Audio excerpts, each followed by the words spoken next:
안녕하십니까. 항시 모든 사람들이 행복하기만 하시기를 기원합니다.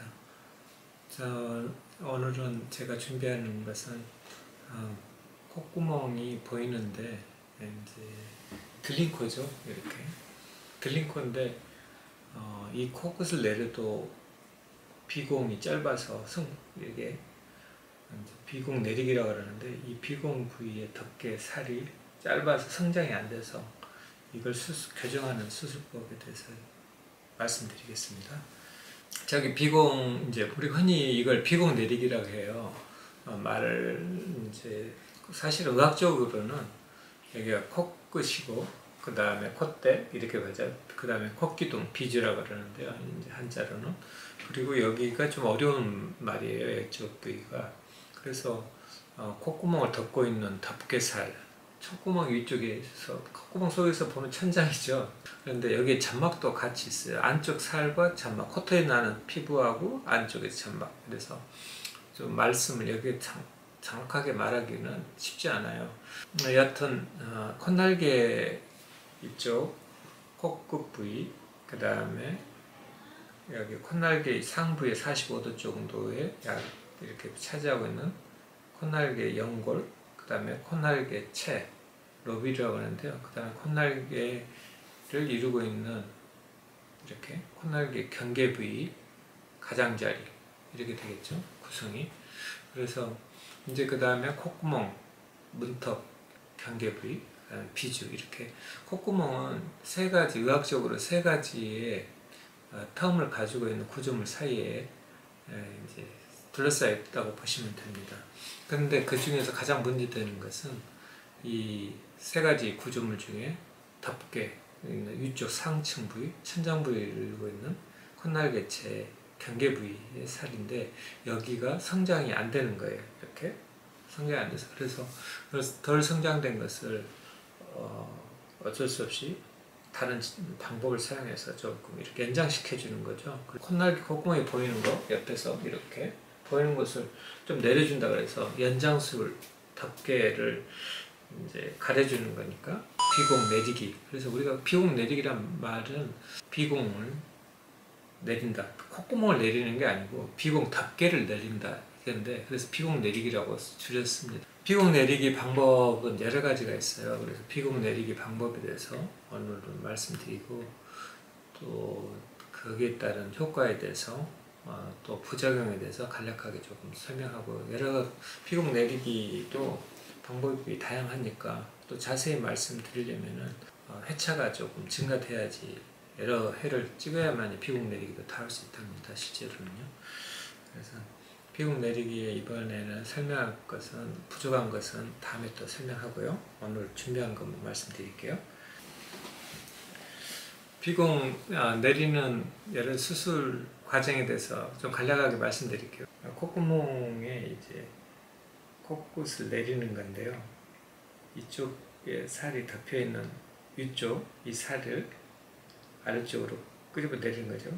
이제 연골을 조금 말씀드릴게요. 연골은 이렇게 와 있어요. 연골이 이렇게, 사실은 연골이 이렇게 돼 있고, 반대쪽 연골도 이렇게 와 있고요. 이쪽 부위는 사실은 연골이 없어요. 이쪽 부위는. 그래서 연골성은 없고, 피부하고 안쪽 피부, 코털, 그리고 점막 일부 이렇게 구성되어 있습니다. 그래서 수술이 이제 여기서 이제 문제가 되는 것은 이 연골이 45도 정도로 이렇게 돼 있다는 사실이에요. 45도 정도로. 그래서 이런 연골의 특성 때문에 수술이 상당히 조금은 결과가 우리가 원하는 목적대로 되지 않는 이유 중에 하나랍니다. 예를 들어서 이렇게 돼 있다 생각하면은, 연골이 이렇게 우리가 원하는 쪽에서 이렇게 돼 있으면은 여기에 뭘 삽입을 하거나, 또는 이 연골을 아래로 내림으로써, 아래로 이렇게 내림으로써 새로운 연골 방향을 하면서 이 코의 피부를 우리가 목적하는 대로 이렇게 내릴 수가 있어요. 쉽게 이 연골만 이렇게 끄집어 내릴 수만 있다면. 근데 그렇게 되지 않기 때문에 연골 방향이 이렇게 돼 있지 않고 사실은 연골 방향이 지금 우리가 이렇게 돼 있다는 거죠. 이렇게 돼 있기 때문에 사실은 수술이 해서 결과가 우리가 만족할 만큼 수술을 내지 못해서 그러한 것을 내기 위해서 노하우나 여러 가지 수술 조작이 필요하답니다. 대표적인 수술법은 코 가장자리 부위, 이쪽 부위죠. 이쪽 부위에 가장자리 이쪽 부위에 1번 귀에서는 연골을 삽입해 주는 거예요. 근데 이것은 삽입하는 것은 이렇게 코가 이렇게 접혀 있잖아요. 이 속에다가 연골을 넣어주는 게 끼워 넣어주는 거예요. 연골을 이렇게 간단하게. 이게 이제 대표적인 간단하게 수술하는 방법. 이것은 연골만 넣어주는 거예요. 지금 제가 나중에 말하려고 하는 연골과 피부 동시에 떼서 하는 거와 달라요. 연골만 넣어주는 방법. 두 번째는 여기에 진피나 여러 가지 재료를 바이오 티슈 재료를 넣어주는 방법 이렇게 돼 있거든요. 근데 여기 장단점이 있어요. 여기에 이제 또 필러를 넣는 방법 아주 주사로. 그런데 이제 필러는 간혹 가다가 여기에 혈관을 조금은 압박을 해서 이쪽 부위에 그러면 빨갛게 변한다거나 이쪽 부위가 두툼해지면서 곧 그냥 터져 나올 것처럼 염증을 일으키는 경우가 간혹 있고요. 귀연골은 사실 성장을 해요. 이식한 부위에서. 즉 귀를 떼서 코끝에 넣으면 코끝에서 성장한답니다. 그래서 귀연골이 없어진다 뭐 이런 이야기도 하시는데 절대 그렇지 않습니다. 귀연골은 나중에 20년 지나 30년 지나 이렇게 떼보면 그대로 있답니다. 그래서 문제가 뭐냐면 여기서 성장을 하니까 울퉁불퉁해져서 성장하는 경우가 있어요. 그래서 여 부위를 일단 넣어놨을 때 제거하기가 상당히 까다로워요. 제거를 하려고 했을 때 이 피부가 가깝기 때문에 여기 나중에 제거가 나면 울퉁불퉁 다시 유착이 돼서 아주 또 다른 수술을 또는 시술을 여러 번 반복을 해야 하는 경우가 있습니다. 그래서 연골만 따로 이렇게 신골을 집어넣는 것은 제가 상당히 조심스럽게 또는 가능하면은 웬만하면 제가 잘 시행하지는 않습니다.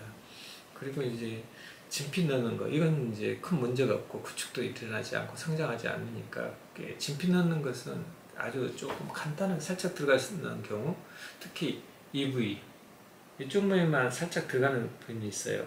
이쪽이 아니고요.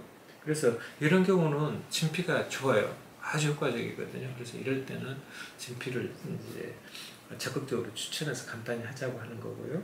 그 다음에 이제 비공이 너무 심하게 이렇게 쳐졌을 때 저는 코가 상당히 쳐져 있지만 옆모습 보면은 그렇게 많이 이제 뒤로 후퇴되고 있지는 않거든요. 그래서 코의 모양에 따라서 결정이 되겠죠. 약간 들창코 이러면서 내렸는데도 비공이 덜 내려왔을 때 그래서 이제 추천을 하는 거고요.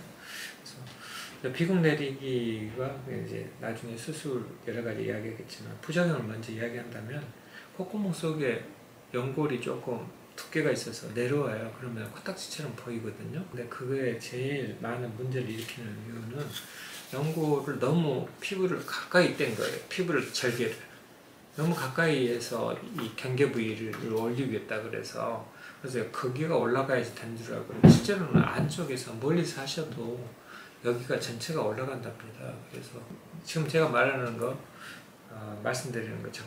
연골 피부 복합이식이에요. 두 번째는 이제 효과가 없는 거예요. 했는데 수술했는데 여러 가지 했대요. 여러 가지 해서 오시는데 효과가 없어. 또 심지어는 진짜 제일 효과가 좋은 수술 방법 귀에서 연골뿐만 아니라 피부를 동시에 떼서 하는 거예요. 조금은 미진한 결과, 조금은 적은 결과, 많이 안 내려오는 결과 거기에 대해서 부작용이라고 할 수 있겠죠. 그리고 또 극복해낼 수 있고 쉽게 내릴 수 있으니까 아주 심각한 경우라도 오시면 쉽게 해결된답니다. 수술을 하고 나서 코끝 상향수술 또는 들림코 수술 했음에도 불구하고 코 모양이 사실 만족스럽지 못하는 경우가 있어요. 그게 다 비공 때문입니다. 생각보다 비공의 영향이 커요. 그래서 본원에서는 비공을 동시에 내려야 할 경우가 상당히 많습니다. 콧구멍이 보인다고 해서 콧나기를 자르지 마시고요. 여기를 자르는 게 아니고요. 비공을 먼저 내리시는 게 더 중요하답니다. 그래서 그런 것도 좀 좋은 입장, 조금 여러분들한테 정보가 좀 필요한 것 같고요. 그래서 비공 내리는 그러면 확실한 방법들 조금 더 적극적으로 수술의 방향에 대해서는 다음 기회에 또 말씀드리고요. 들어주셔서 감사합니다. 제이스 코코생과에서 오늘 준비한 자료 여기까지입니다. 고맙습니다. 다음에 또 뵙겠습니다.